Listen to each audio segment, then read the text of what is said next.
বাংলাদেশের পার্শ্ববর্তী মিয়ানমারের রাখাইন রাজ্য, যেখানকার জনসংখ্যা প্রায় 40 লাখের উপরে, যার মাঝে বৌদ্ধ ধর্মাবলম্বী রাখাইন সম্প্রদায়ের জনসংখ্যা প্রায় 30 লাখ আর মুসলিম রোহিঙ্গাদের জনসংখ্যা 13 লাখের কাছাকাছি। অনেকদিন থেকেই আরাকান আর্মি, যারা রাখাইন রাজ্যের স্বাধীনতা বা স্বায়ত্ত শাসনের জন্য লড়াই করছে, বর্তমান সময়ে তারা সমস্ত রাজ্যটির দখল নিতে সম্ভব হয়েছে, যা বাংলাদেশের জন্য কতটা ভালো তাই জানার চেষ্টা করব। প্রথমেই রোহিঙ্গা সমস্যা।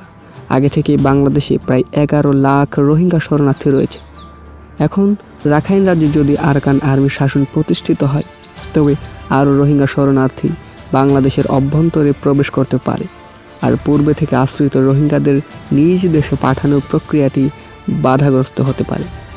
এখন দেখার বিষয় রাখাইন রাজ্যের পরিস্থিতি কোন দিকে মোড় নেয়।